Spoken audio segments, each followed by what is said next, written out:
Good morning, boys and girls. This is Mrs. P, and I'm going to read this really fun book. And if you are in first or second grade, or maybe in third or fourth or fifth or sixth grade, you might really like this because it's kind of fun. And this is called Harry and the Terrible Whatzit by, this guy's name is funny, Dick Gackenbach. Dick Gackenbach. So, we're going to open it up, and here we are. Harry and the Terrible Whatzit.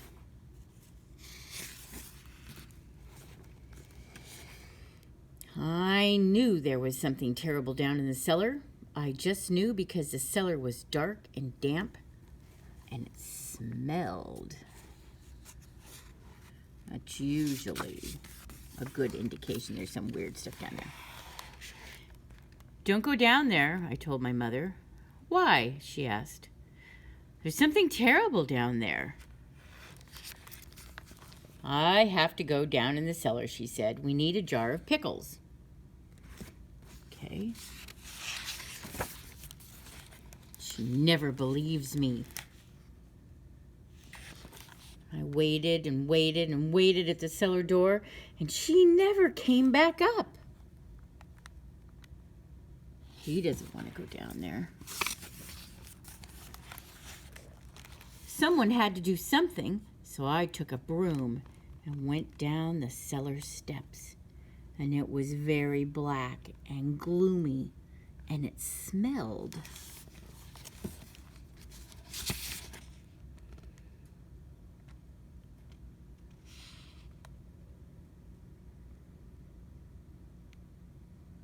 Ooh, there's a spider. There's a mousetrap. "I know there's something here," I called out. "What did you do with my mother?" And then I saw it. A double-headed, three-clawed, six-toed, long-horned Whatzit.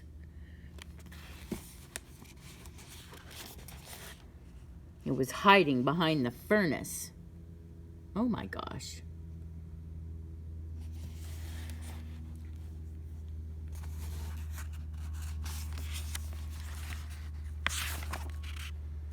"Where is my mother?" I asked it. "The last time I saw your mother," the Whatzit said, "she was over by the pickle jars, runt." Oh, that Terrible Whatzit's not very nice either. Look, he's a big, icky, monster-looking guy. Look, only big toenails. Here's this little tiny boy saying, "Where's my mom?" I was sure the Whatzit was lying. "What did you do with her?" I shouted, and I gave it a swat with a broom. Wham! Right in his eye. Uh-oh. And that made the Whatzit really mad, and it came after me. Uh-oh. I swung the broom again. Wham! That Whatzit didn't like that at all. Oh, he looks sad. It climbed on the washer, and I hit it right where it sits down. Right in the behind ya.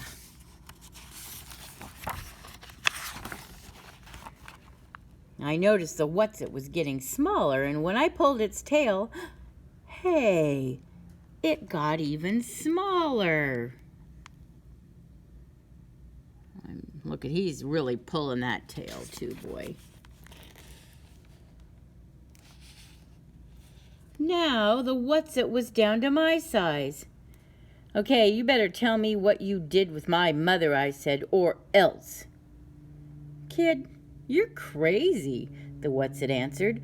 One of the heads made a face at me.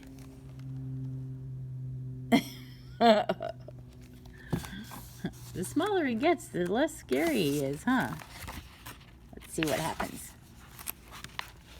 And just for that, I twisted a nose. And the Whatzit shrank some more. "Why are you getting so small?" I asked. Oh, he looks a little bit like maybe he could possibly be sad. "Because you aren't afraid of me anymore," the Whatzit said. "That always happens just when I'm beginning to feel at home in a closet or a cellar." And the Whatzit looked really very sad. Oh, now he's a little tiny thing. Oh, let's see what happens. And the Whatzit got smaller and smaller and smaller.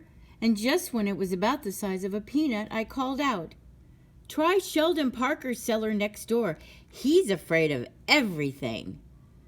"Thanks," I heard it say. And then the Whatzit was gone.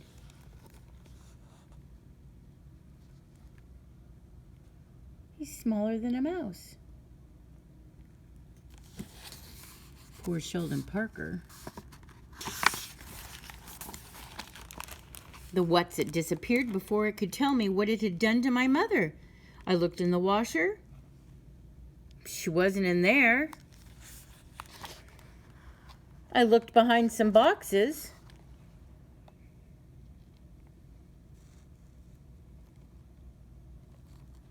Hey, I think there's a mouse. She wasn't there. I looked inside the wood bin. Okay, that would be a weird place for a mom. No mother there. I was very worried. Oh no, what did they do with her mother? And then I found her glasses beside the pickle jars. But what had happened to the rest of her? I was searching for more clues when I discovered the back cellar door was open.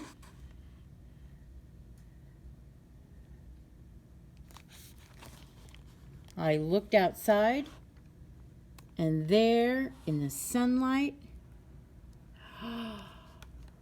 they have a walkout. And there in the sunlight was my mother picking flowers. Boy, was I glad to see her. "I found your glasses in the cellar," I said. "Thank you, Harry," she said, "but I thought you were afraid of the cellar."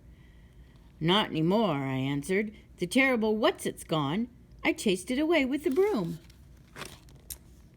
"Well," she said, "I never saw a Whatzit down there." She never believes me.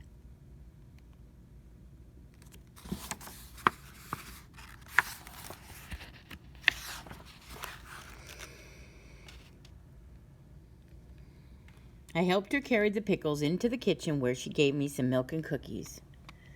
"You know what, Harry," my mother said, "I will never worry about a Whatzit as long as you're around." Maybe she did believe me.